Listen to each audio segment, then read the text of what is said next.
tuned in to Black Talk Radio News. My name is Scotty Reed. I'm broadcasting from behind the enemy lines of USA Inc. Today's date is January 26, 2016.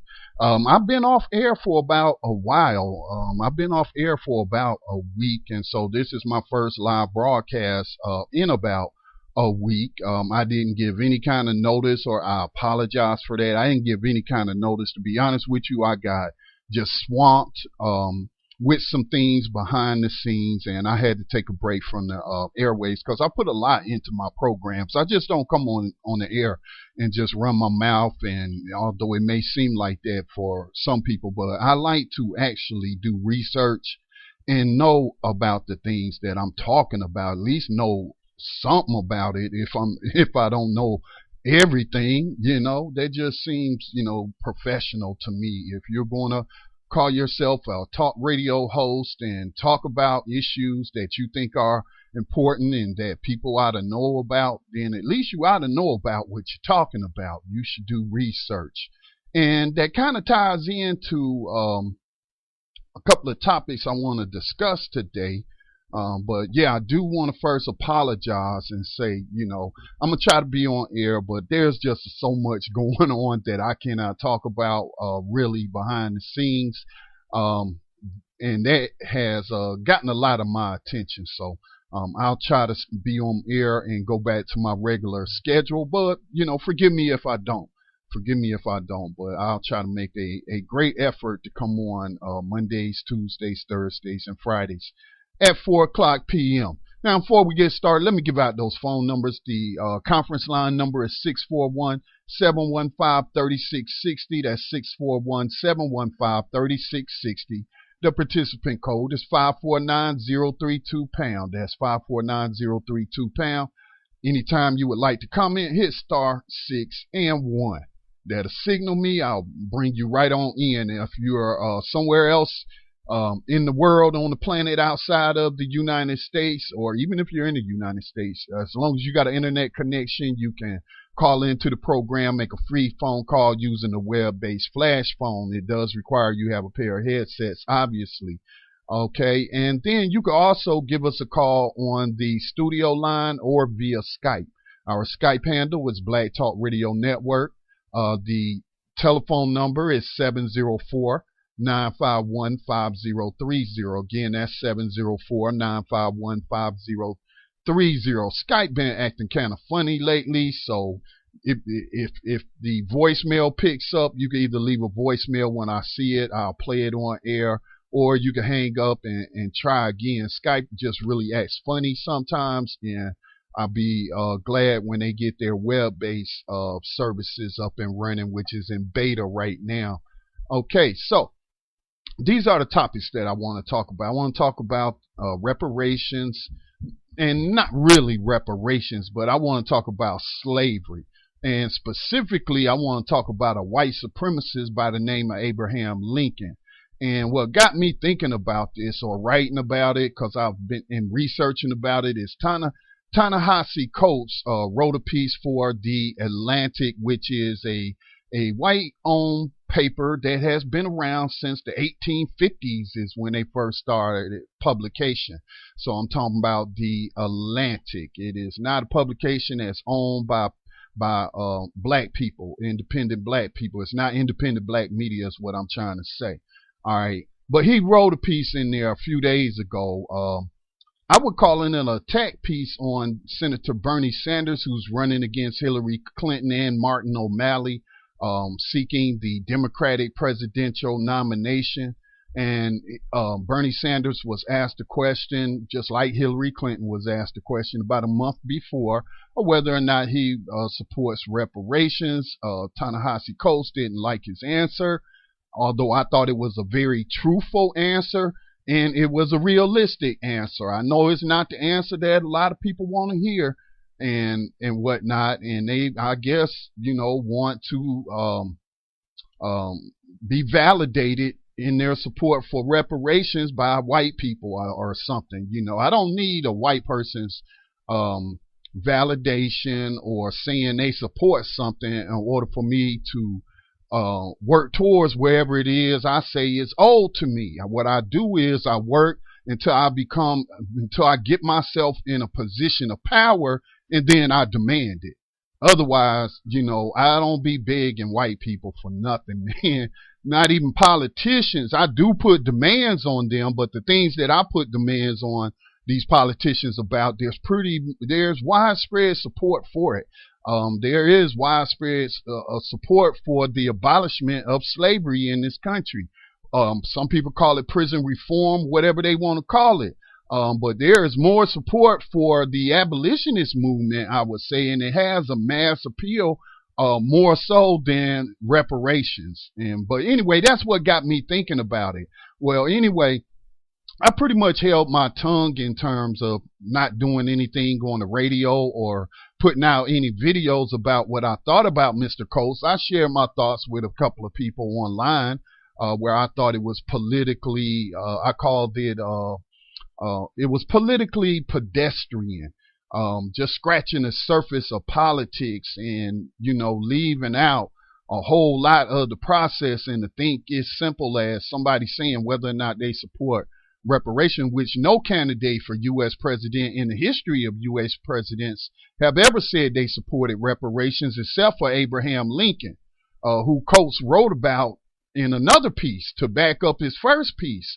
I through some research today, I did not know this, and I know a lot about Abraham Lincoln, but Abraham Lincoln supported reparations for the enslavers, for the white plantation owners who was enslaving Africans. He did support reparations for them. All right. Now, this guy by the name of, I forget the guy's name. I was just writing about him today. I could actually pull that up. No, I'm going to save it for an article that I'm working on to address this more. But Lincoln did publicly express support for reparations for the enslavers. Just like, Britain paid the people reparations because they lost their enslaved, human beings and whatnot. They lost property, so we're going to pay you for the loss of your property and whatnot. Lincoln, he supported reparations for the white enslavers, all right, and anybody else that was enslaving people, all right. So this other politician said that Lincoln supported reparations for the actual victims, but I could find no mention of Lincoln ever publicly stating such a thing, that he supported reparations. And considering that it was the vice president, his name will come to me in a minute, but the vice president of the Confederacy, who said something about Lincoln paying the enslaved Africans reparations. That's what he was telling them, to make them fight even more against the Union. Oh, look at this man. He gonna give these niggas some money and whatnot. Oh no, we must fight. We must fight to preserve white supremacy, the institution of slavery. And look, he talking about taking our property and not paying us for it, but paying them for it. But again, publicly, Abraham Lincoln actually did support reparations for the enslavers, not the victims, But Ta-Nehisi Coates held Lincoln up as some kind of martyr for abolitionism, and that's nothing. That could be nothing further from the truth. That is an outright lie. And that's what I want to talk about. That's what I want to present to you, because it is always good to have correct information. And see, we be reading stuff in these on these white people's platform. Don't matter who they wrote it. It doesn't matter. All right. We want to read these stuff on these prestigious websites that's been around for 100, 200 years and whatnot, and we won't take it as gospel truth. We want to look at ABC, white people's television, and just cause they say it, whether it's a showcase black person news anchor like a Don Lemon or whoever they get, or whether it's a racist white person like Bill O'Reilly, it don't matter, man. You can't be looking to these people to be giving you the gospel truth on anything. In fact, you should always suspect that they lying to you, and you need to do further research on whatever they telling you. They telling you it's raining outside, you need to go to your front door, open up the door, and check and see if it's raining, because they might be lying.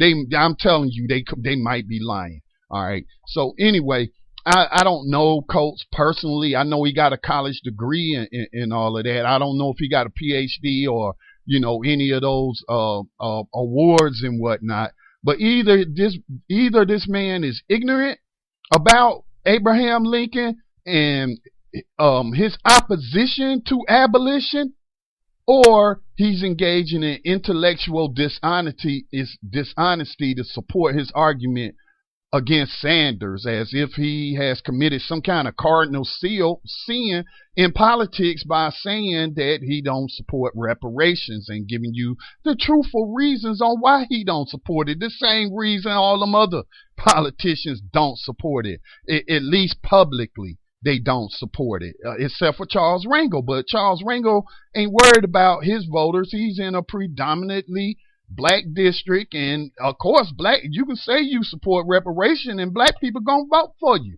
Of course they are. And even if you don't, they still gonna vote for you. All right, as long as you black. I'm sorry, we do engage in a lot of identity politics, and it's not so much as the platform that these people are running on. Most of us do not engage in a serious manner in the people activity area of politics. And so, identity politics is what they practice. Let me vote for this person called they black. Maybe they will, obviously they live a life based on justice, and they trying to help people who need help the most. And a lot of times that ain't even the case, man. That they trying to help themselves, okay, in the system. That's what they trying to do. All right, but yeah, I think I mean, they just really kind of ticked me off to see white supremacists like Abraham Lincoln. Now, this dude was a confirmed white supremacist, all right, and he was against abolition. He was really against. He could say privately all he wanted to about, I think slavery is wrong and blah blah blah, but politically, he ain't do a thing to stop slavery that was in no form or fashion. Okay, none, except in a way to save the Union. Yeah, he will enlist some black people. And I was reading that today. He enlisted black soldiers because they couldn't win without him. South was kicking their butts, man. They couldn't win without. And if your aim wasn't to end slavery, then why the heck should I risk my life as a black person out there to help you keep the Union intact when you keeping slavery intact? All right? And they needed them black troops. They needed that black man and woman power, whether it was from the free black people or whether it was from the enslaved Africans who had escaped and was in the North somewhere, on the run. Running from slave catchers and whatnot, the slave patrollers and whatnot. So, I was reading that today, and that's the only reason he issued the Emancipation Proclamation. But I came across evidence that when people under his command, like maybe a colonel or a general or something down here in the South, I was reading specifically in South Carolina where this one Union general said everybody's free.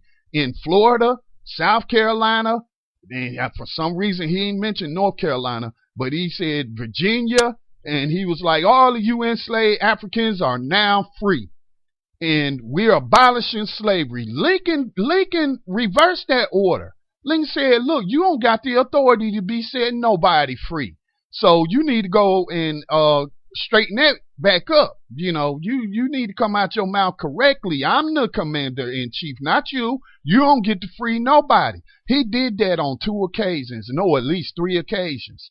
So how in the heck is Ta-Nehisi Coates going to feature this man in this article and say and suggest to us that Lincoln lost his life because he was so radical in his convictions and moral convictions to end slavery, and that's why John Wilkes Booth shot him? Which that ain't why John Wilkes Booth shot him. I just came across more information today on why John Wilkes Booth really shot him. Because again, I'm a victim just like everybody else. I'm a victim of a U.S. public school indoctrination, a miseducation. Okay, I'm a victim too. So a lot of stuff that I know now, I did not know this in my 30s. I would say even in my 30s, I didn't really start like really reading, doing research in these particular historical areas until I was well into my 40s. And so I'm still uncovering stuff today. So, I mean, that just seems pretty suspect to me. When you going to hold up a white supremacist, you going to prop up this white supremacist who is responsible for the continuation of slavery to support your argument against Bernie Sanders and attack him because he wouldn't publicly say to somebody, I support reparations. Again, man, there's a long process to getting reparations, and black people collectively have not done what they need to do politically to demand reparations. Because, see, you don't, or else, man, you don't beg these white people for nothing, man. You got to be coming from a position of power. That's how you deal with them. You don't go with say, look, you did this and that to me 100 years ago, or to my great grandfather or grandmother, and then you're gonna say to that person's descendant, the descendant of the person, of the enslaver, you're gonna say to them, no, man, you in a place of weakness as a black person in this system. You ain't even together, you haven't even mastered area number 6 in politics. So how you ain't in no place to demand nothing. So all we are doing collectively is begging. And I'm tired of begging. I refuse to beg. I'm not begging. I'm going to do what I need to do to position myself in a place of power. Then I'm demanding. I'm making demands. See, two totally different things. Begging and demanding. Right now, sadly, collectively, black people, we in that position of begging. We begging them. Because we haven't gotten ourselves together in all the areas we need to get ourselves together and master, so that we can stop begging and start issuing demands from a place of power. Now, speaking of presidents and the executive branch, the other thing that I want to talk about, I'm not going to spend a lot of time on this, by the way. I'm only going to be on air for an hour so that I can get to work doing some other stuff. But if you have any questions or comments, any observations you would like to make, any counterpoints, any supporting points, would love to hear them. Because I am not the smartest person on the planet, but I do have, pretty good reading comprehension, so I wouldn't say I'm the dumbest person either. But I'm still learning, and I need people to help me learn what I can't teach myself. All right, so the other thing I want to talk about, President Obama, by way of an executive order, is banning the use of solitary confinement in federal prisons against juveniles and as a punishment for low-level infractions. Now, while this is a welcome development, it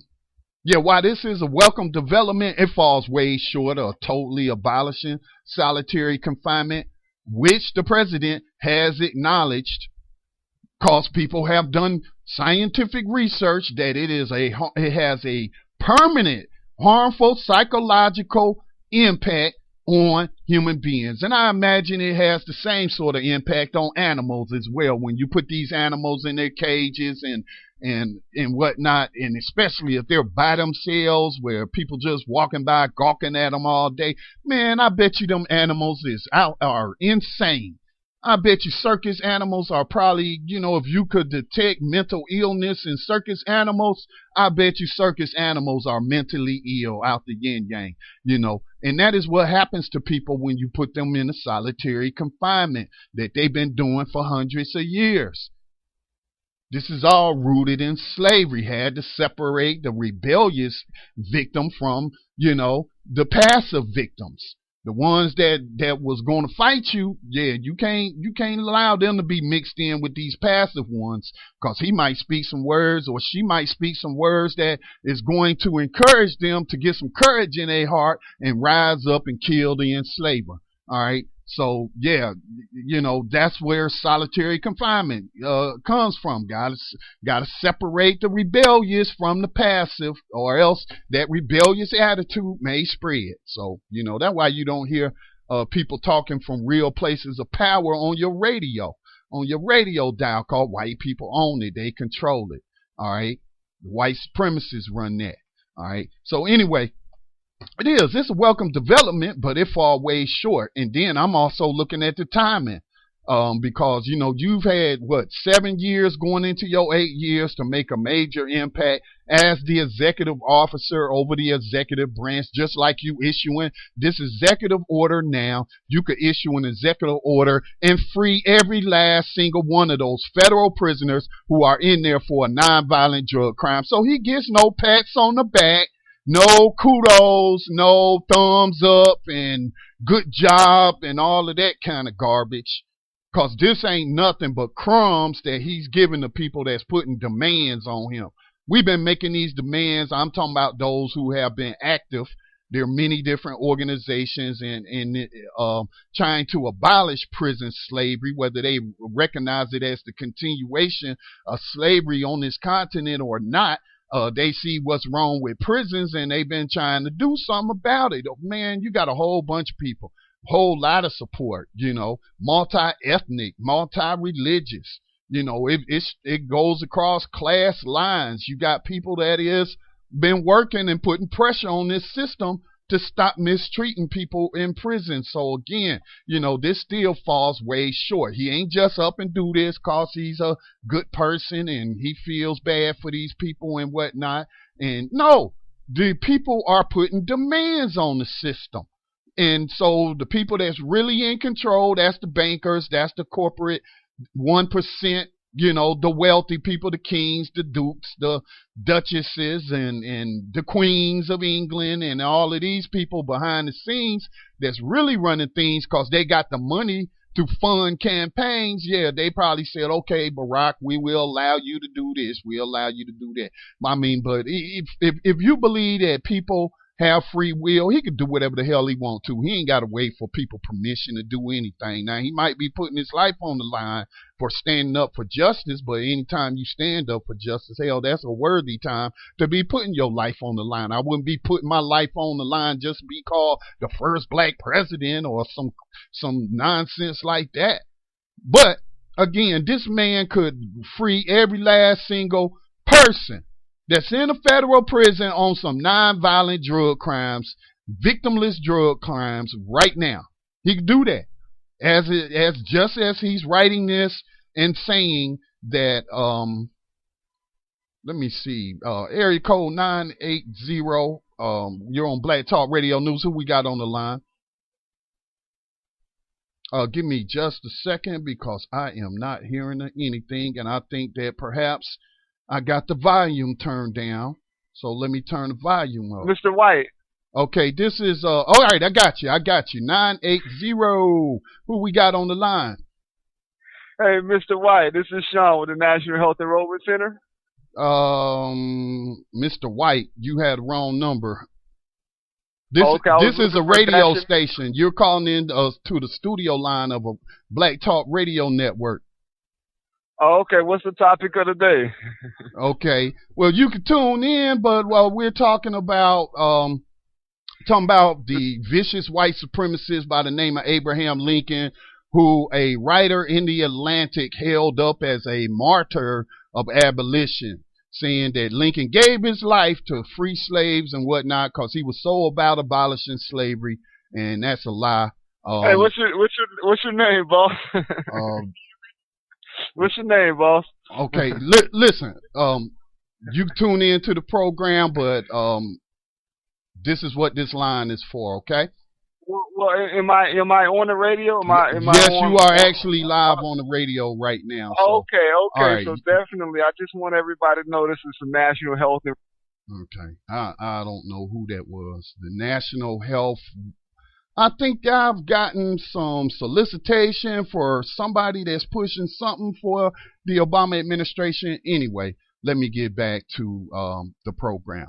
All right. So anyway, last thing I said, that President Obama, by way of an executive order, is saying in federal prisons, which is totally in his power as the chief executive officer of the United States of America Incorporated, to ban the use of solitary confinement in federal prisons against juveniles. And my first thought was, okay, what the hell is juveniles doing in prison? Oh, well, not that I'm surprised that there's, of course I know they sentence kids as adults and, try them as adults. So that's why you got juveniles in adult prisons. And I'm not aware of the federal government running any jails. I could be wrong about that. They may have some detention facilities or whatnot, but I don't know if they run any jails. But I know a lot of juveniles end up in detention facilities, and I'm unaware of the federal government housing or running any juvenile detention facilities. Usually that's just corporations in the states. So I could be incorrect. Maybe some of these juveniles in some of these private prison corporations or detention facilities, maybe they are in there as federal prisoners. I could be wrong. I don't know. So that's possible. So those are the two things that I want to focus on. All right, so let's get to the factual information on Abraham Lincoln.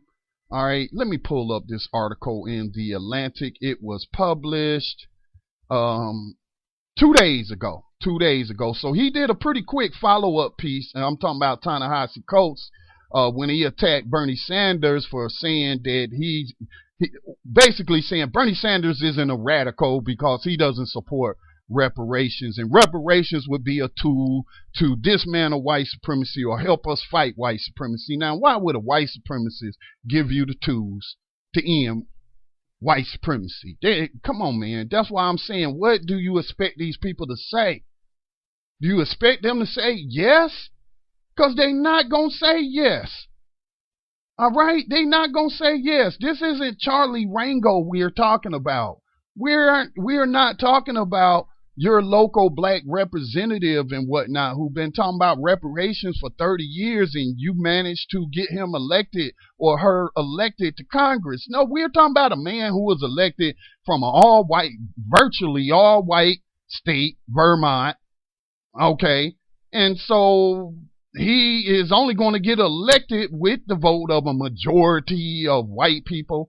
Okay. So what do you expect him to say yes and then not get elected? And if he's serious about running for president, just like President Obama was serious when he was candidate Obama, when he was asked the question, he said no. They gonna tell you no because ain't nobody gonna win no general election for president by supporting reparations for enslaved Africans. All right, they not gonna do it, man. They just not. So he came out with this article, and this is, I'm not, I've linked to it. You can read it. It's buckets and buckets of words, man. And I'm trying to even teach myself when I'm writing articles, which I have been doing that since I've been absent from the airways, that I use as little words as possible. 200, 300 words, that's enough. Get to the point, man. Don't be trying to confuse people. Don't be using big words. Don't be, engaging in all this intellectual gymnastics. Just tell the people in plain, simple English what they need to hear. But this is the point that he tried to make, to say that Bernie Sanders ain't a radical. And I don't know. I mean, some of the things Bernie Sanders is proposing is radical. Hell, how many politicians out there talking about breaking up these big banks, which, by the way, are huge investors in 21st century slavery and human trafficking? How many? That's radical, man. Talking about free Medicaid for all. That's socialism, man. That's what they got in Cuba. Free health care as well as free education. You can go to Cuba and become a doctor and not be in all this debt and what. Man, that's radical in a capitalist system. That's radical. All right. So to say that those things, he isn't radical or he isn't proposing anything radical because he don't support reparations, then, that's just crazy. But then when you say, or he said that it was divisive, and it is divisive. This was Sanders' answer. Sanders said that there's no support for Congress for it. It's nil, which means zero. nothing. It's nothing there. Nobody's going to vote to pass it through. So he said that first. Then he said it's divisive, all right, or divisive, whatever your pronunciation of the word is, however you pronounce it. Isn't that a truthful statement? Do everybody in this country support reparations? Hell, all black people don't even support reparations. So, simply saying that it's divisive, I mean, that's just simply stating the damn obvious. That's just telling the truth. Now, this is why I'm starting to look at him as suspect, because it seemed to me like he is doing this to try to help Hillary Clinton get in, which I would not be surprised that he's gotten an assignment from the Atlantic, the good white people over there at the Atlantic that was good enough to give this black person a job and prominently feature them, you know, on the front page with words and whatnot. And man, I wouldn't doubt if they put him on assignment to write a piece that would, how would they say that? We want you to write a piece on Bernie Sanders so that black people won't vote for Bernie Sanders and push them towards Hillary Clinton.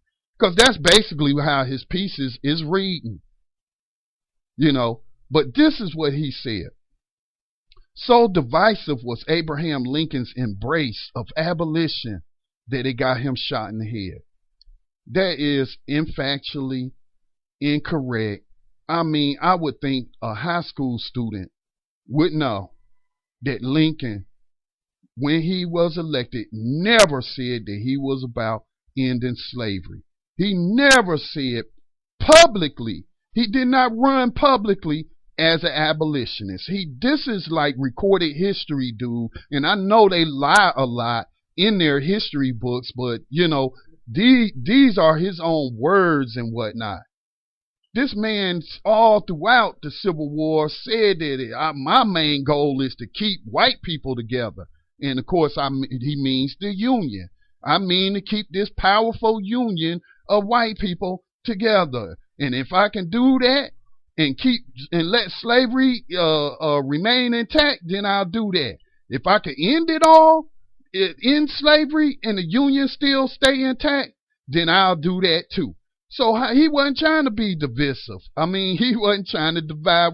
White people were divided. The country was divided over the issue of slavery during their time. You had white people, black people, other people who were against slavery and were abolitionists, and then you had other white people who didn't care, or, you know, they was profiting from slavery. So they was like, dang, why would I be against it?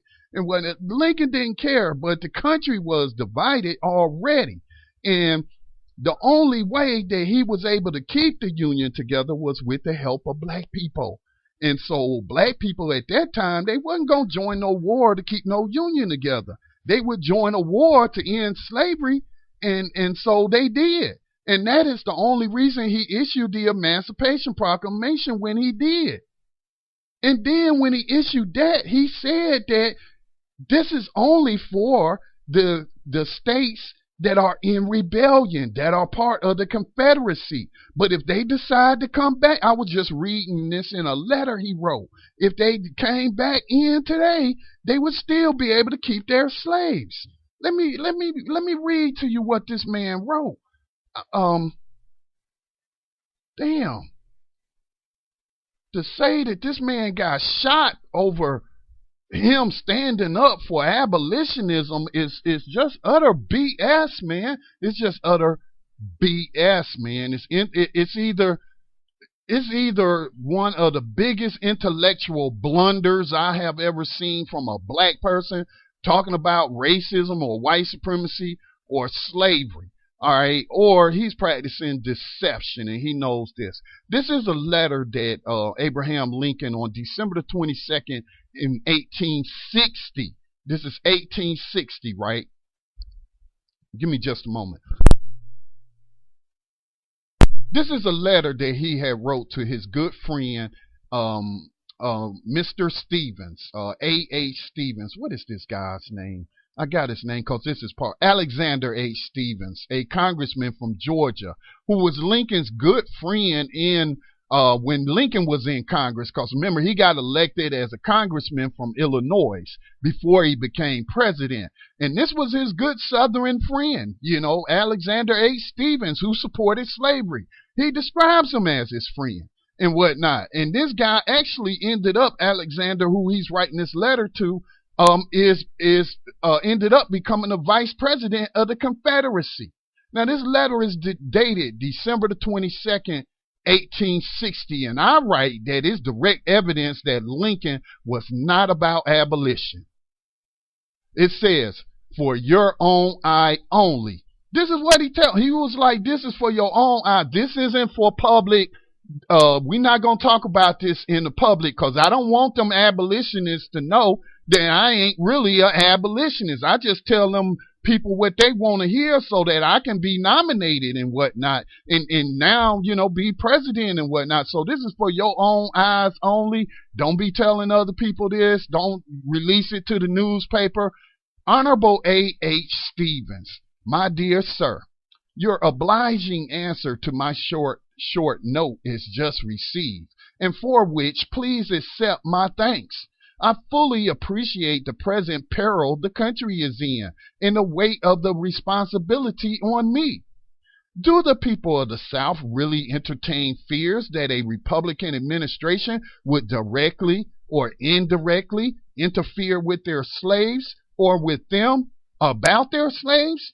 If they do, I wish to assure you, as once a friend and still, I hope, not an enemy, that there is no cause for such fears.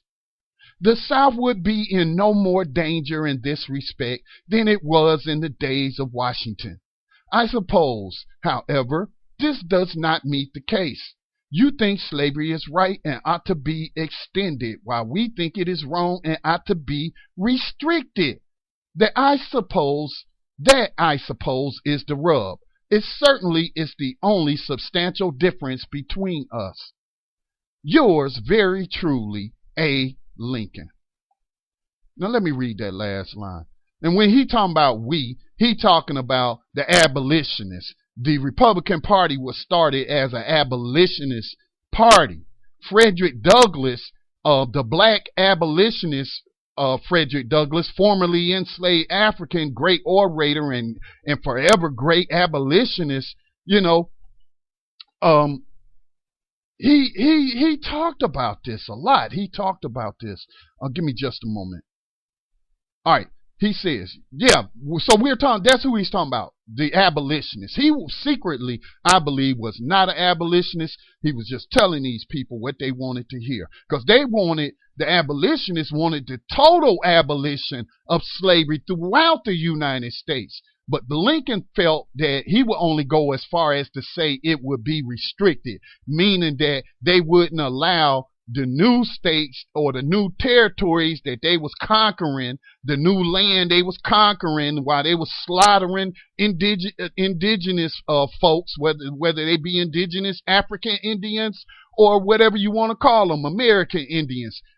They were taking Indian land and whatnot and turning them into states. And then they were saying during Lincoln's time, the debate was, do we allow them to practice slavery? Of course, the abolitionists didn't want slavery to extend to these new territories, but they was also about abolishing it in the South. Lincoln politically was forced into the position that it should be restricted, meaning it shouldn't go to the territory. He had to be that way because the Republican Party was supported by abolitionists.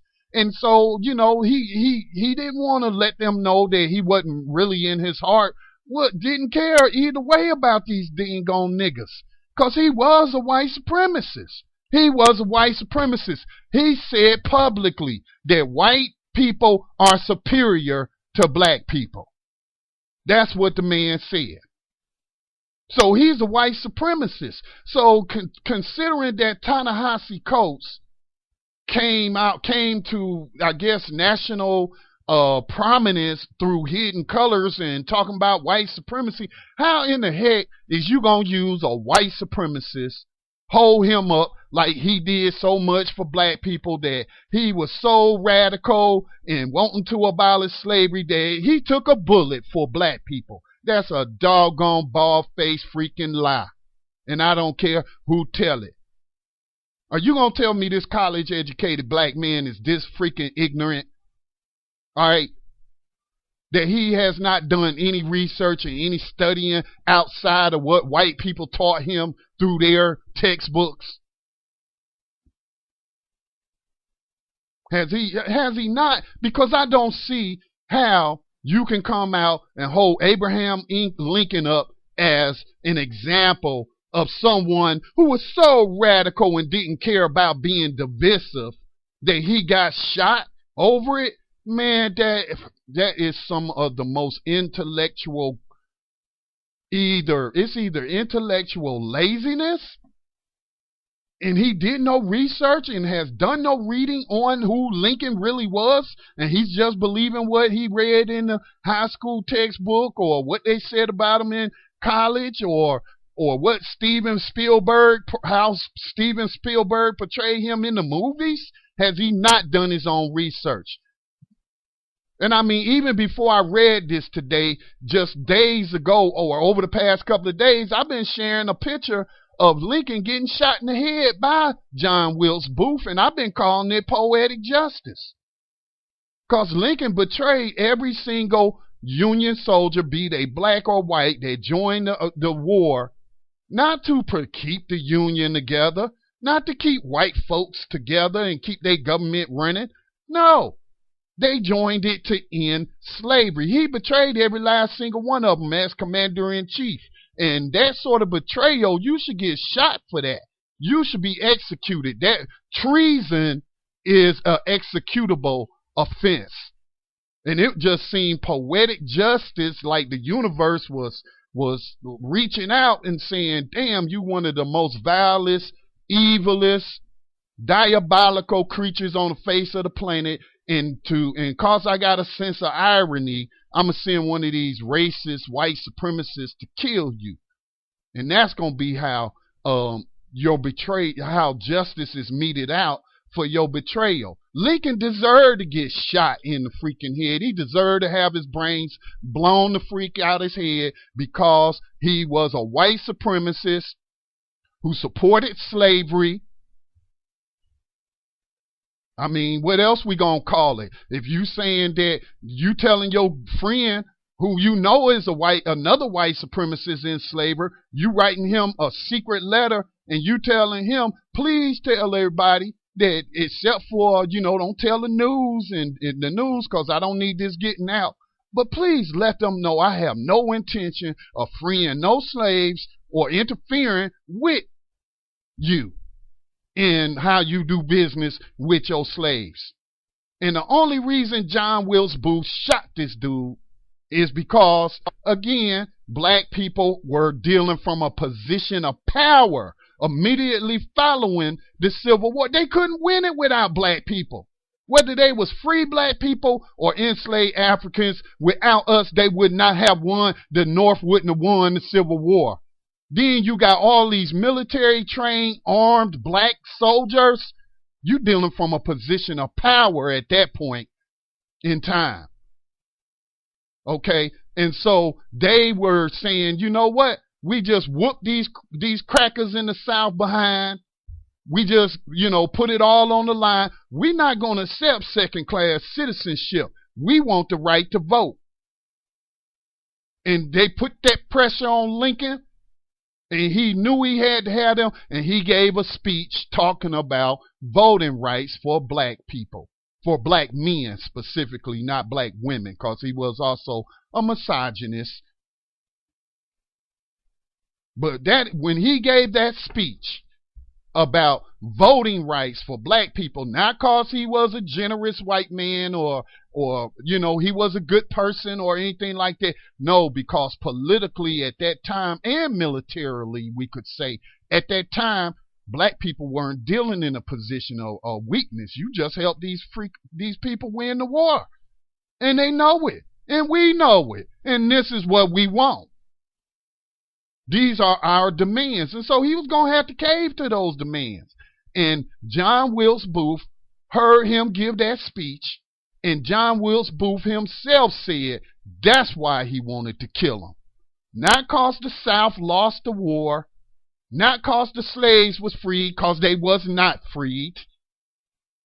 Then we can talk about the 13th Amendment and the exception clause in the 13th Amendment that says slavery and involuntary servitude shall be abolished except as punishment for crime whereby a person has been duly convicted by a jury of their peers. And we know back then, if you ain't, or as a black person, ain't even got the right to vote, you definitely ain't got the right to sit on no jury. So you definitely ain't being sentenced to prison by a jury of your peers. And Lincoln knew this.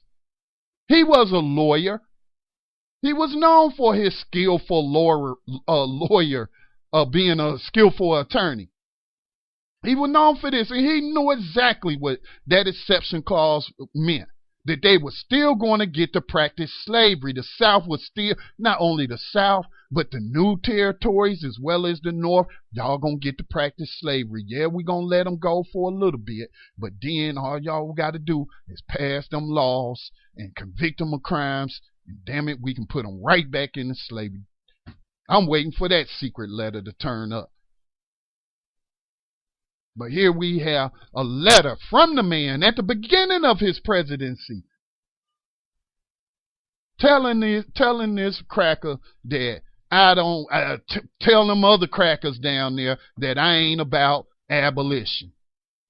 That these rumors that they're hearing, yes, I know that the Republican Party was started by, abolitionists. I know this nigga over here, this uppity nigga named Frederick Douglass had a lot to do with me even getting a nomination, and let alone, starting a party and whatnot. And I had to tell them some stuff in order for them to nominate me. I had to privately tell them I think slavery was evil. Because you ain't going to tell me that he telling these people this privately, and that's really what's in his heart. But then he, during the war, when you got some generals setting some Africans free, he going to tell them, you wrong. You don't have the authority to do that, and you ain't setting nobody free. You ain't abolishing nothing in South Carolina, Florida, and whatever the other state was that they talked about. Let me read some of these letters. If I need to go over an hour, I'll go over an hour because I do get going. And I tell you, let me share. This is going to be in the article I'm going to publish later today.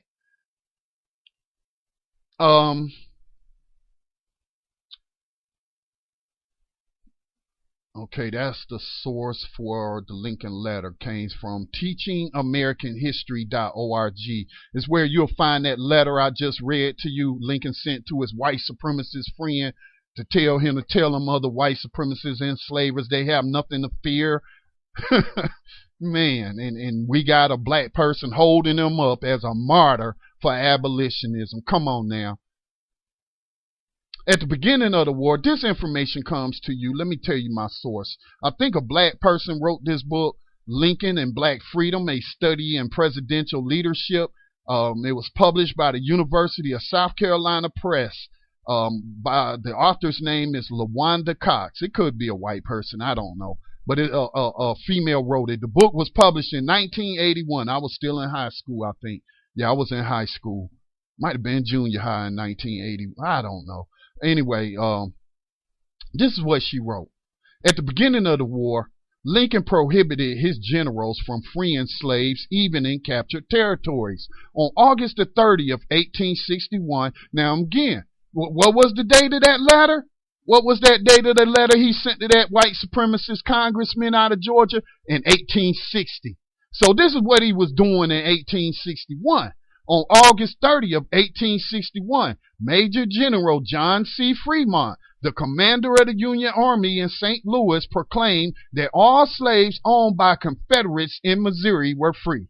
Lincoln opposed allowing military leaders to take executive actions that were not authorized by the government and realized that such actions could induce slave owners and border states to oppose the Union or even start supporting the enemy. Lincoln demanded Fremont modify his order and free only slaves owned by Missourians working for the South.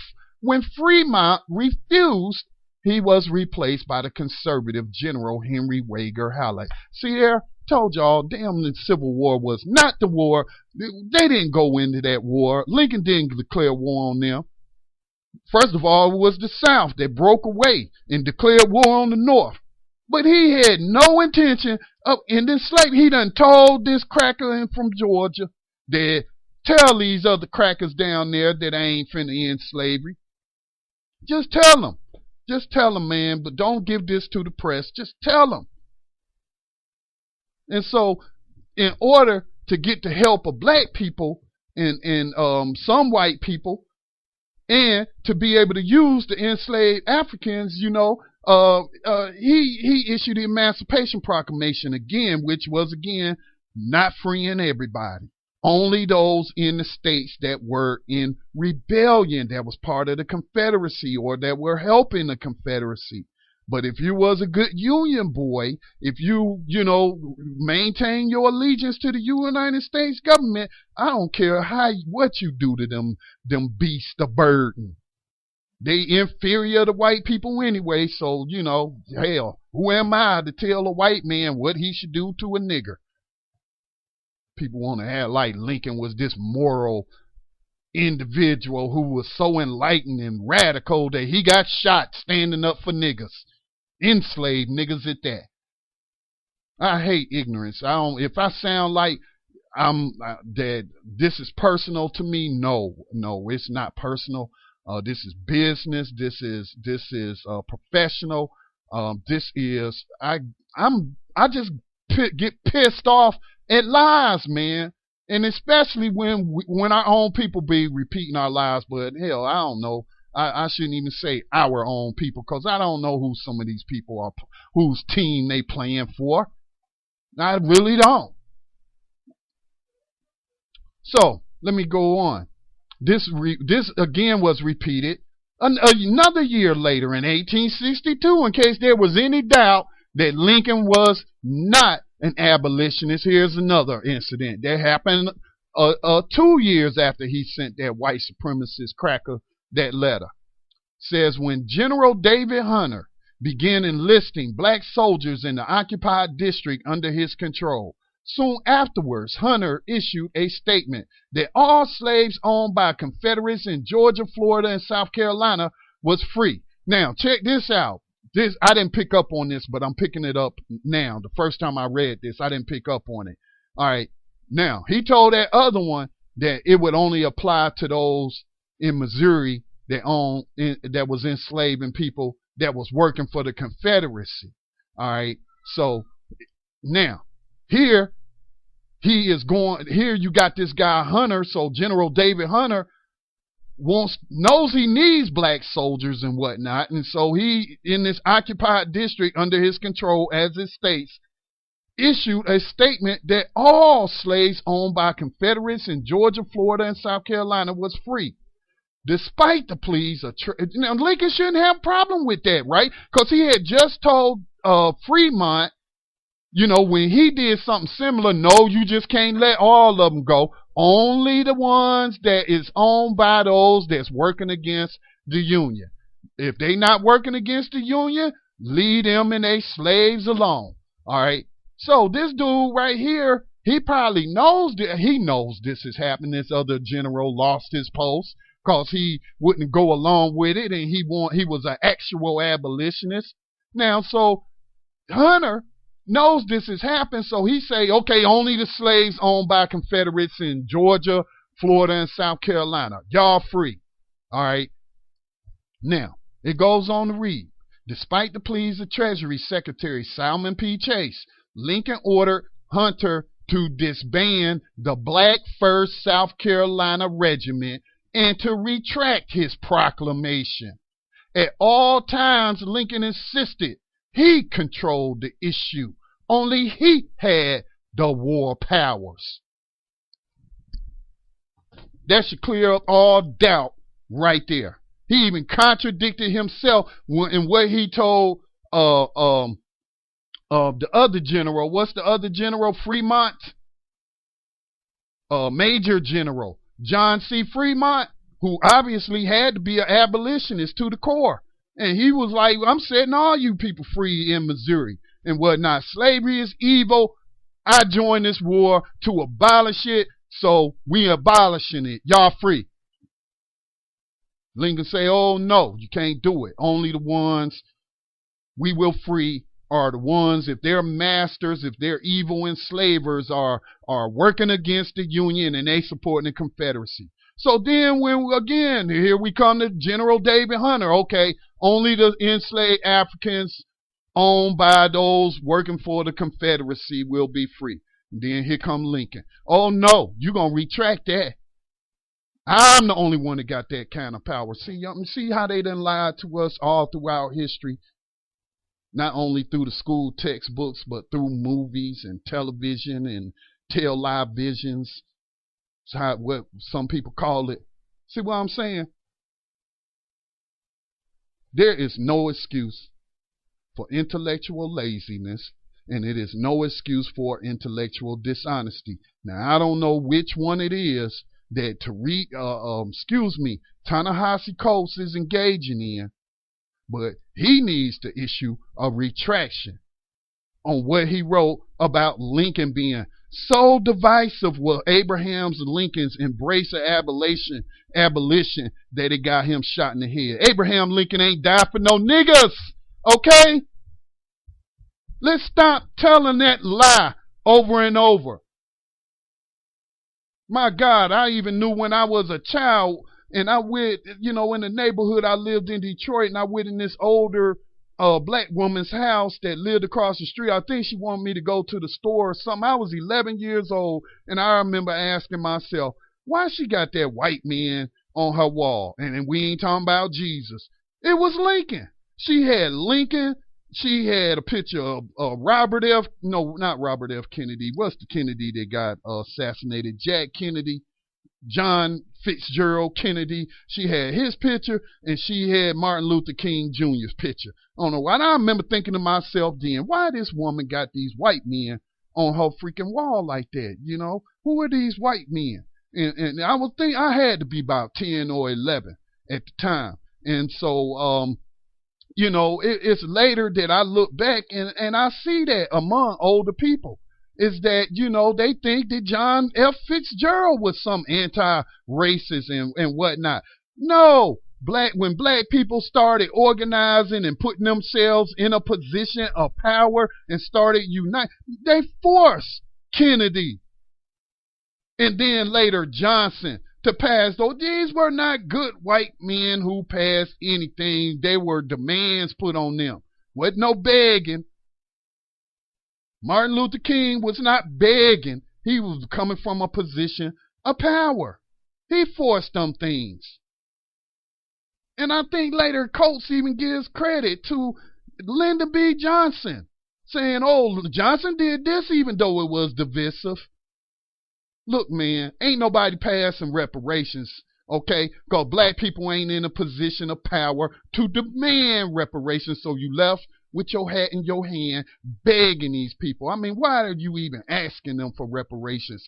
No, the way the game is played is that you put yourself in a position of political power like them Jews have done, like the Hispanics are doing, and like black people are trying to do through 1 million black conscious voters and contributors. Then once you get yourself in a position of power, when you are collectively pooling your resources, and then you can fund people to run for Congress, to run for president and whatnot, then that's when you in a position to demand they pay reparations.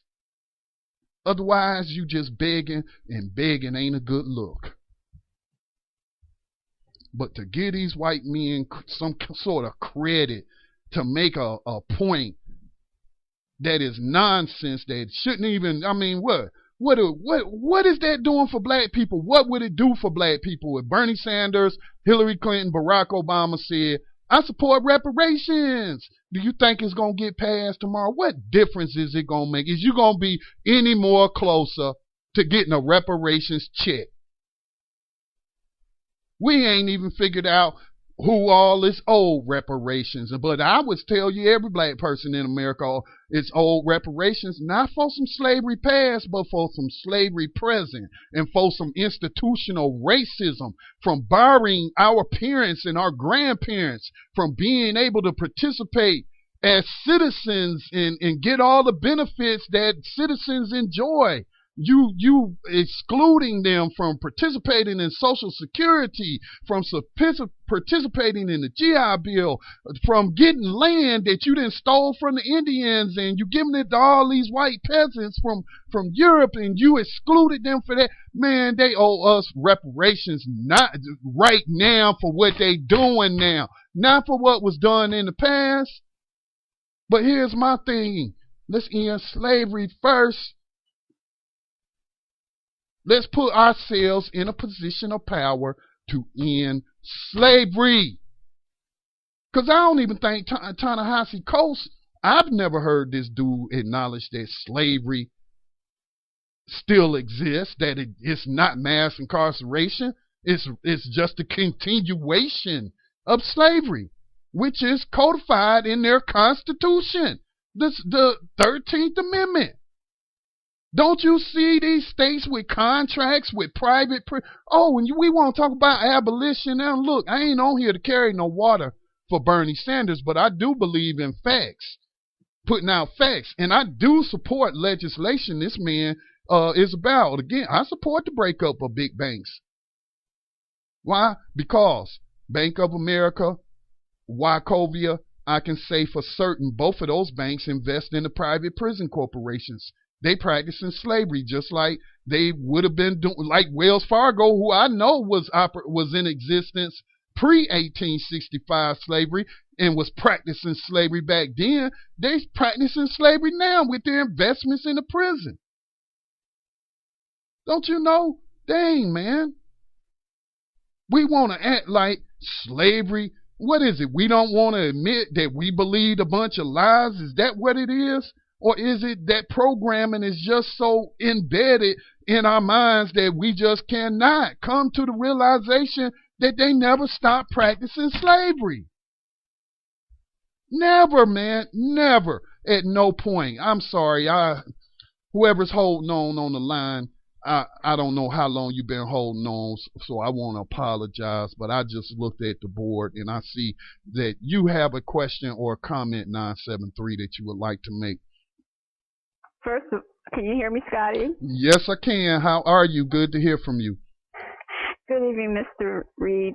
The question I had for you was that are you still on at 4 o'clock every day? Because I automatically just dial your number and then I get the moderator will be coming. So what is your schedule for 4 o'clock? I'm sorry. I apologized at the beginning of the program. Let me apologize again. Lots of things been going on behind the scenes, and I took about a week off. And with no announcement. I actually was thinking about suspending the program and just doing pre-recorded content, conducting interviews and giving my reports, which I have been doing those. But I've heard from a number of people and they want me back on the airwaves. So I'm back to my regular schedule Monday, Tuesday, Thursday, and Friday, since I was able to take care of some of the things behind the scene that was requiring my time. So I apologize for not letting anyone know what was really going on. That's okay, sir. I'm glad you're back on the air. I look for my daily dose. First of all, I just want to say I was listening to you earlier in the program talking about President Obama. I'm happy that he did something, Mr. Reed. I know, we want him to be 100%, but that's a start. I mean, as you say, he is the CEO of America here, and at least we got that out of him. Yes, he could have done it earlier, but here I'm in the New Jersey, New York area, and there's been so many deaths over in Rikers Island with respect to those guys who were just having marijuana charges, being locked up in solitary confinement. So I'm a little bit happy. I'm very happy to hear it. I know it's not a lot, but every bit counts. And you're right to feel that way. And I said that, but I gotta point out though that there are a whole lot more people suffering, that he could have just made this. He could have just banned solitary confinement for federal prisons, and I don't know if they operate jails. He could have banned it, period. Because this research that he's citing isn't juvenile specific. It has that psychological damage. These studies were done on adults. So in the international community views solitary confinement as torture. So yes, I'm happy.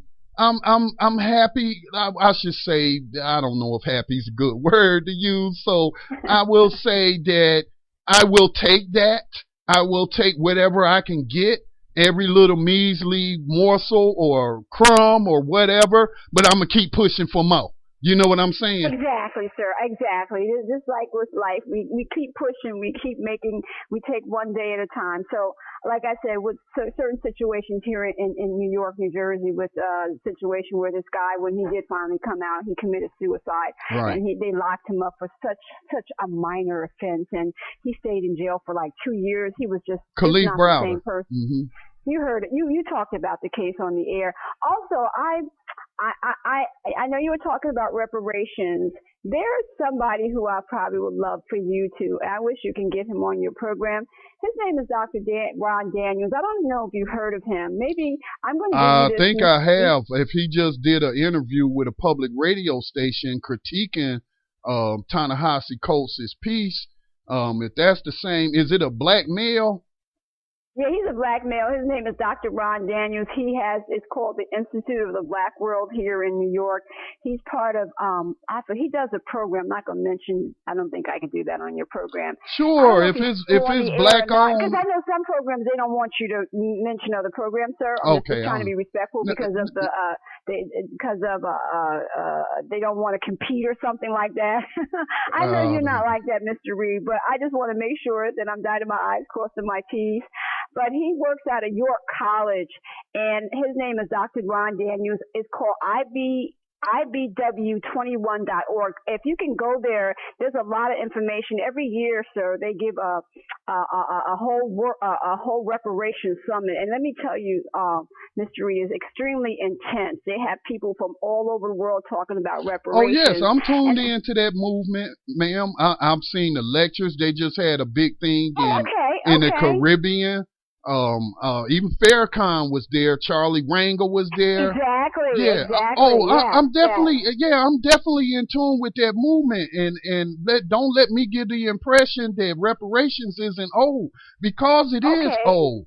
I support reparations, but I'm just saying is that what my point is we are begging right now. When you in a position of weakness, you beg. Whenever you begging, you can call it asking or whatnot. But when you in a position of power, you make demands. And politically, in people activity area number 6, as Need Fuller lays out, in the 9 areas, black people are not together politically, which is the only way a reparations bill is going to get passed for us to be making that demand.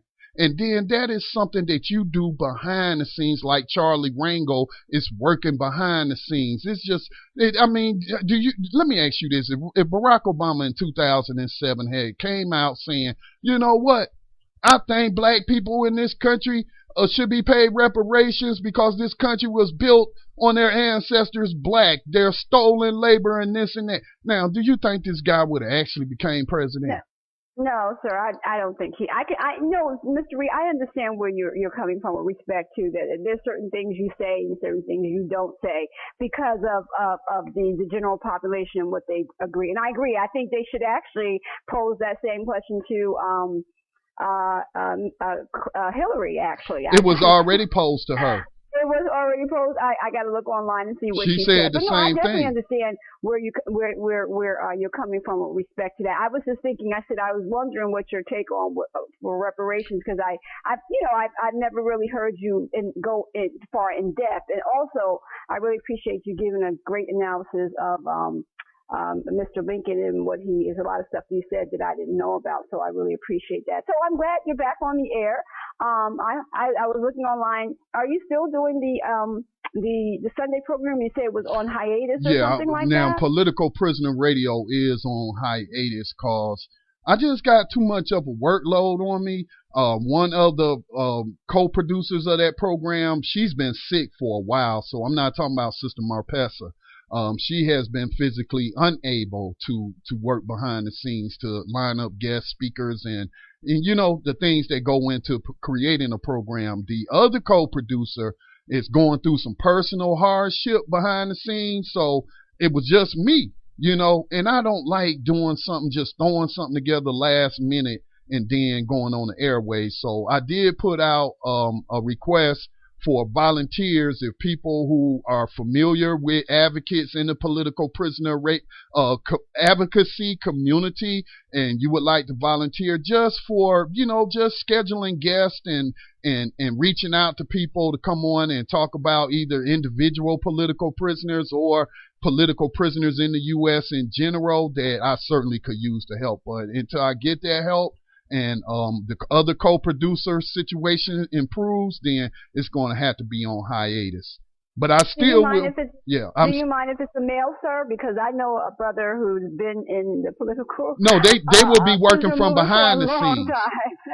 They will be working from behind the scenes. Exactly. Yeah. Okay. Gender don't matter. I was saying their gender doesn't matter to me. Okay, because I know there was a woman working for you, and I remember I talked about females being on shows. But yeah, I will submit the information to you via email about him. I'm gonna talk to him about it and get in contact with you because I think he would love to help with that show. He's always talking about political prison. I think that's his life really. Mm-hmm. And he's been on a show of the brother's not up there anymore, but brother oh my God, he did the show a while ago. I can't think of his name, it's off the top of my head. But I will write that to you in email, Mr. Reed. I don't want to take any more of your time. Okay, I do appreciate taking my call. I do want to let you know. I do want to let you know that there is a new Black Woman's Voice on Sundays coming on at 12:30 p.m. Shifting Paradigms with Sister Zion. That's a new show. She's done about 3 of them now, but every Sunday at 12:30 p.m. Eastern and to 2:30 p.m. Eastern, and her podcasts are on the website for that new program. Okay, great. I'm going to definitely catch that time. Okay, Mr. Reed, I will continue talking with you and emailing you, sir. All right, you have a good day. You too, sir. Bye-bye. Okay. Q&A queue is cleared. See, I said I was going to do an hour, but I get to talking, man, and because, I mean, sometimes, man, you just can't. You have to break stuff down and you have to provide more background, and I just have to be very thorough, and that's why, you know, it took me all of those words and I was like talking about buckets of words, but it took me because, you know, a lot of people haven't heard this information, man. Thank the creator for the internet. All right, because without the internet, man, I'll tell you, there's a whole lot of information that I still would not be aware of, or I wouldn't, a lot of knowledge that I wouldn't possess if not for the internet. And it's a lot of stuff I'm still uncovering because of the internet. I'm not going to go to my local library and find any letters that Abraham Lincoln wrote to his white supremacist buddy in Georgia. No, I ain't going to find out that information down there. I might find a book that's saying how he told these 2 generals 2 years apart. No, we ain't about abolishing slavery only if the slave owner is supporting the Confederacy. Then you can liberate those enslaved Africans. But then again, he totally contradicted himself 2 years later when the other general told black people, you know, that's enslaved in those Confederate states that they were free. Oh, he was like, no, you don't get to do that, and you need to retract that statement you didn't put out publicly, and you need to get rid of them nigger soldiers. See, he ain't even want black people to have guns and whatnot. He got pushed into that, y'all. He got pushed into it. Frederick Douglass and other black abolitionists and white abolitionists were constantly putting pressure on Lincoln. You need to authorize black troops, man. Or the Union, you know, you ain't no way out of it. So that's why it's also incorrect to be crediting this white bastard for freeing us, for freeing anyone. I shouldn't say us, because to my knowledge, none of my ancestors have been enslaved, but I don't know everything, and I'm still researching, but freed people who were enslaved. So, I mean, that's just, man. Now, I want to give some thoughts on President Obama's executive order. Again, yes, I want this, because somebody, hopefully, will be helped. That's just one less somebody that'll be subjected to the torture of solitary confinement. Yes, I'm for this executive order from the executive officer of the executive branch. Now, for those that don't know, he issued an executive order directing the Bureau of Prisons, federal prisons, to stop using solitary confinement against juveniles. And I don't think any juvenile should even be in a federal prison.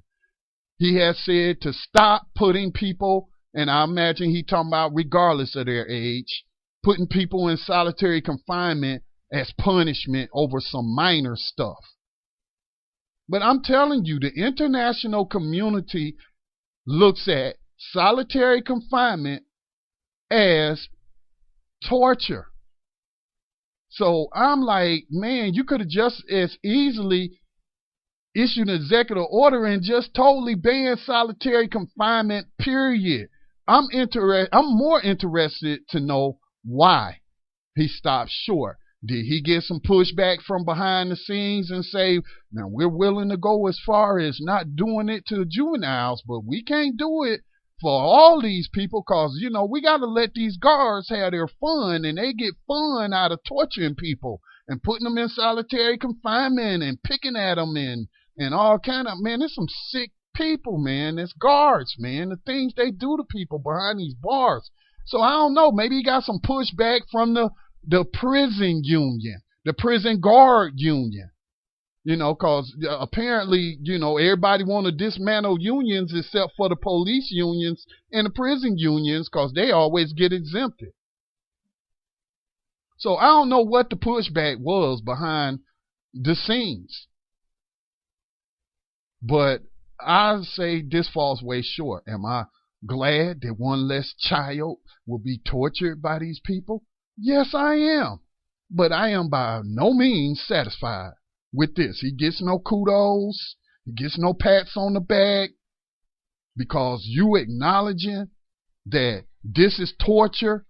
He doesn't exactly call it torture, but when you acknowledge that the research shows that irreparable damage, psychological damage, is done to people in solitary confinement, and you know it's wrong, and you're saying it's wrong, and you even mention that you got people that's been on political prisoner radio.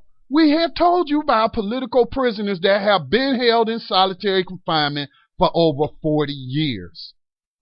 Now, unless they're in federal prisons, this will not apply to them. This will apply to somebody, even though he shouldn't be in federal custody, but Imam Jamil Al-Amin, formerly known as H. Rap Brown. They got him in federal custody, but he should be in state custody. But see, they don't pay attention to laws and regulations. They do what the hell they want to when it comes to black people especially. And even white people who dare take up arms against the system. Shout out to the United Freedom Front. But yeah, man, this just stops way short. It's not because, man, they're saying up to 10,000 federal prisoners could be held in solitary confinement at any time. 10,000. And again, what is juveniles doing in prisons? Now, this is what I don't know. Y'all do know that the Bureau of Prisons, the federal government, the executive branch does contract with private prisons. Does this extend rules to the GEO Group? Does this also apply to the Correction Corporation of America? Does this apply to MTC? To any private prison or jail holding federal prisoners, do these rules apply to them as well? Because I'm not going to make the assumption that it does. Some people might say, well, they're getting federal dollars, they're on a federal contract, so they have to do this, they have to do that. No, they don't. If it's not specifically stated, no, they don't. And so knowing that the federal government is housing hundreds of thousands of people through private prisons, then no. There was one point that I forgot to make, and I'm going to leave this reparations thing alone and abolitionist thing alone. Again, I find it awful suspect that the Atlantic, and I'll do some more research, but Ta-Nehisi Coates doesn't mention in either of his articles. We want to talk about slavery, and we want to talk about in this latest piece what a great abolitionist Abraham Lincoln was, a man who wasn't afraid to die for the cause of setting the slaves free, which is totally utter BS.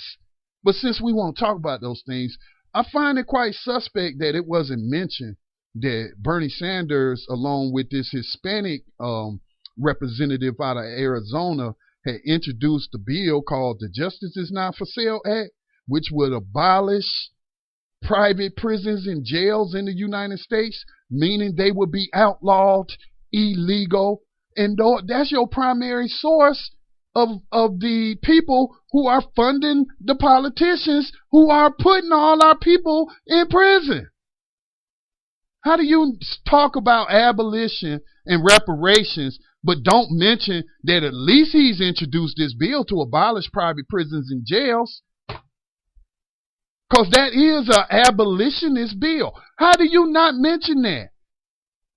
And again, I don't know if it's ignorance. I don't know if it's intellectual dishonesty. And he actually knows these things to be true. But how do you paint Abraham Lincoln as an abolitionist in your piece and never even mention that perhaps the first bill in over 100 and something years to abolish some aspect of slavery has been introduced? You don't mention that? That's why it's suspect, man. Again, I'm gonna go ahead and I'm gonna say I'm a compromise. I'm willing to compromise with you. I'm gonna say white people to blame for this article. I'm gonna say they're white people to blame for these white lies coming out of this black man's pen. Because white people are on the platform, white people, all right, pay his salary, white people edit his articles, and so, yeah, white people to blame. For Tariq, why do I keep saying Tariq Nasheed? For Ta-Nehisi Coates advancing these great white lies about the great deceiver, Abraham Lincoln.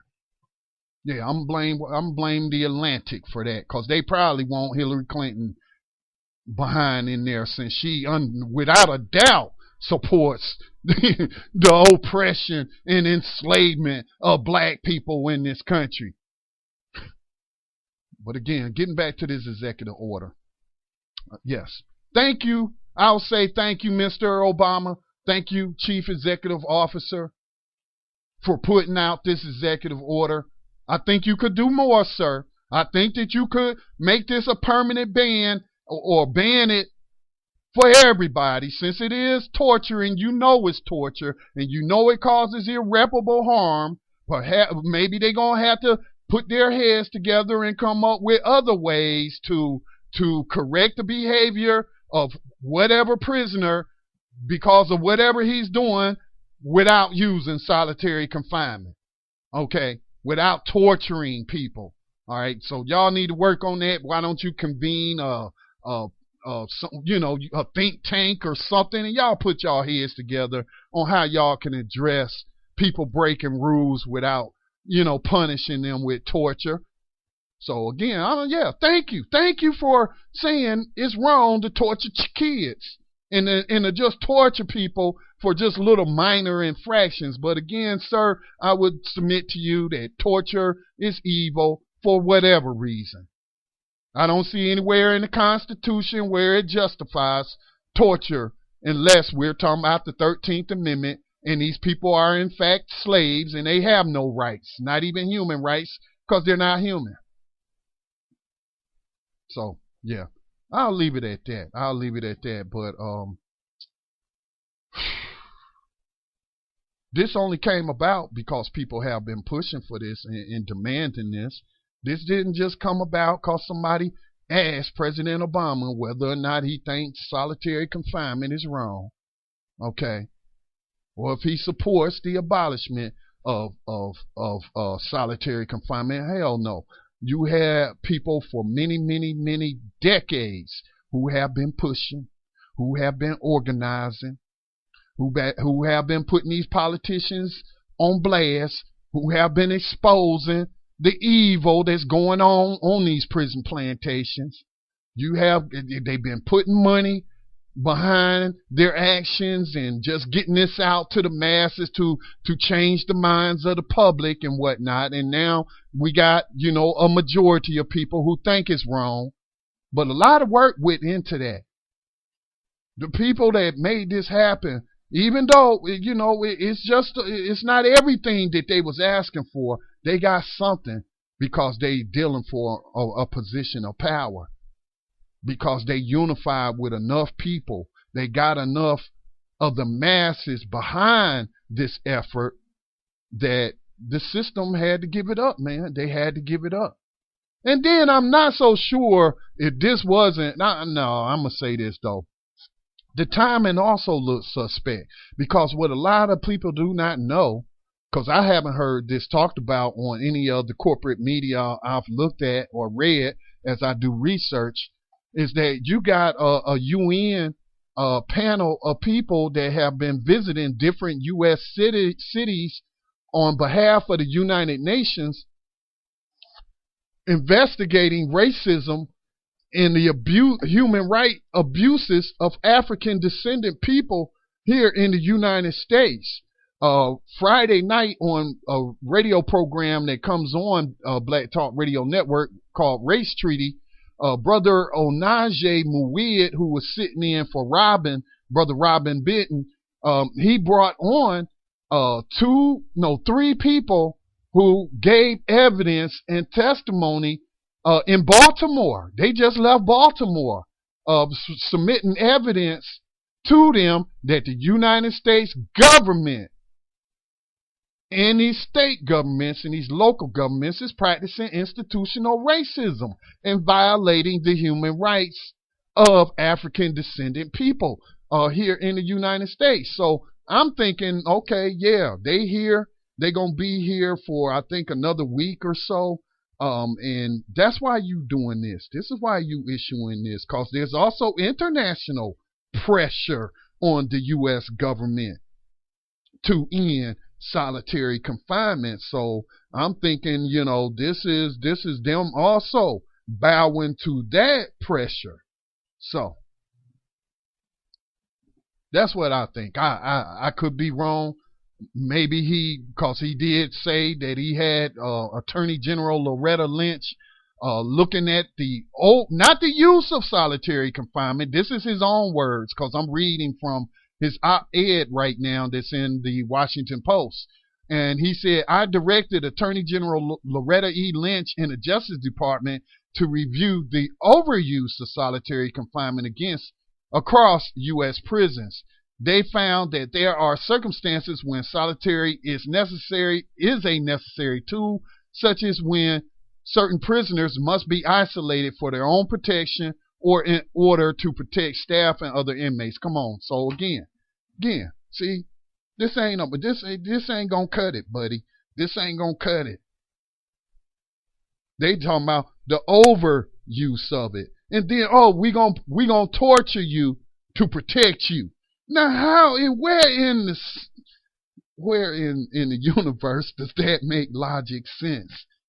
I know solitary confinement is torture, and it causes irreparable harm to you psychologically to the point that you might want to kill yourself and even hallucinate, and whatnot.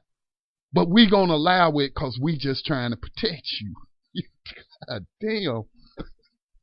Did he just really say that? We protecting you, man, by torturing you. Come on, dude. Come on. Oh, Lord, I'm going to leave it alone, y'all. Y'all stay tuned for a Tando radio show coming up at 6 o'clock p.m. Eastern Time right here on Black Talk Radio Network. Brother Dave, what will you be talking about today? Brother Dave will be talking about stopping this war that's being waged against you. All right, how to win the battle is what he's talking about. So, Brother Dave's coming up at 6 o'clock p.m. Eastern Time. Make sure that you tune right back in, or y'all can keep it locked. Y'all know when we're not on air live streaming, there is some auto DJ is serving up content to you. So y'all just stay tuned. Brother Dave will be on air here in just about 27 minutes. I might even kick some message music in the meantime. But listen, what's today? Tuesday. I will be back on air on New Abolitionist Radio, where we can really talk about, we'll probably be talking about Ta-Nehisi Coates, man, calling Lincoln a great abolitionist. I know Brother Max and Johanna got something to say about that, because I know they know the real truth about Lincoln now. We can't be holding this man up as no martyr for abolitionism, as a martyr to end slavery, when he is one of the primary reasons why slavery was never abolished in this country. So I know them brothers got something to say tomorrow night. That's New Abolitionist Radio, 8 o'clock p.m. Eastern Time. Recognize the fact that we live behind the enemy lines of USA Inc. It's a battlefield out there. Casualties are being created every day. New slaves are being captured for the new slave plantation called prisons. And in order to prevent this from happening to you, there is certain behavior that you need to I guess, let's just say, certain codes of conduct that you need to adapt behind these enemy lines, so you don't make it so easy for these people to put you into slavery, or so that you don't make it so easy for them to shoot you down in the streets, man. You got to have that battlefield awareness. It's not a 100% foolproof, code of conduct that can stop anything from happening to you. Things can happen for a great many reasons, and it ain't cause you did anything incorrect, but just know it's people out there trying to kill you. It's people out there trying to enslave you, and so you need to do everything possible to keep that from happening. All right. With that said, peace and blessings to all.